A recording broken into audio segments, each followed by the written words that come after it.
کہ قیامت کا زلزلہ ایک حادثہ عظیم ہے۔ اے مخاطب، جس دن تو اس کو دیکھے گا اس دن یہ حال ہوگا کہ تمام دودھ پلانے والی عورتیں اپنے بچوں کو بھول جائیں گی اور تمام حمل والیوں کے حمل گر پڑیں گے، اور لوگ تجھ کو مدہوش نظر آئیں گے، حالانکہ وہ مدہوش نہیں ہوں گے بلکہ عذاب دیکھ کر مدہوش ہو رہے ہوں گے۔ بے شک اللہ کا عذاب بڑا سخت ہے۔ اور بعض لوگ ایسے ہیں جو اللہ کی شان میں علم کے بغیر جھگڑتے اور ہر شیطان سرکش کی پیروی کرتے ہیں، جس کے بارے میں لکھ دیا گیا ہے کہ جو اسے دوست رکھے گا تو وہ اس کو گمراہ کر دے گا اور دوزخ کے عذاب کا رستہ دکھائے گا۔ لوگو، اگر تم کو مرنے کے بعد جی اٹھنے میں کچھ شک ہو تو ہم نے تم کو پہلی بار بھی تو پیدا کیا تھا، یعنی ابتدا میں مٹی سے، پھر اس سے نطفہ بنا کر، پھر اس سے خون کا لوتھڑا بنا کر، پھر اس سے بوٹی بنا کر جس کی بناوٹ کامل بھی ہوتی ہے اور ناقص بھی، تاکہ تم پر اپنی خالقیت ظاہر کر دیں۔ اور ہم جس کو چاہتے ہیں ایک میعاد مقرر تک پیٹ میں ٹھہرائے رکھتے ہیں، پھر تم کو بچہ بنا کر نکالتے ہیں، پھر تم جوانی کو پہنچتے ہو، اور بعض قبل از پیری مر جاتے ہیں،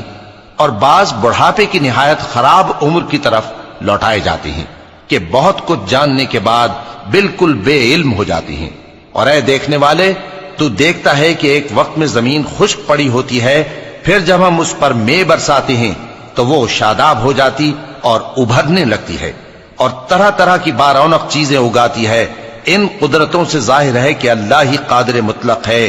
جو برحق ہے، اور یہ کہ وہ مردوں کو زندہ کر دیتا ہے، اور یہ کہ وہ ہر چیز پر قدرت رکھتا ہے، اور یہ کہ قیامت آنے والی ہے اس میں کچھ شک نہیں، اور یہ کہ اللہ سب لوگوں کو جو قبروں میں ہیں جلا اٹھائے گا، اور لوگوں میں کوئی ایسا بھی ہے جو اللہ کی شان میں بغیر علم کے اور بغیر ہدایت کے اور بغیر کتاب روشن کے جھگڑتا ہے اور تکبر سے گردن موڑ لیتا ہے تاکہ لوگوں کو اللہ کے رستے سے گمراہ کر دے۔ اس کے لیے دنیا میں ذلت ہے، اور قیامت کے دن ہم اسے عذاب آتش سوزاں کا مزہ چکھائیں گے۔ اے سرکش،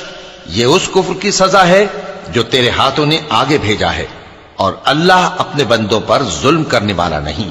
اور لوگوں میں بعض ایسا بھی ہے جو کنارے پر کھڑا ہو کر اللہ کی عبادت کرتا ہے، اگر اس کو کوئی دنیاوی فائدہ پہنچے تو اس کے سبب مطمئن ہو جائے، اور اگر کوئی آفت پڑے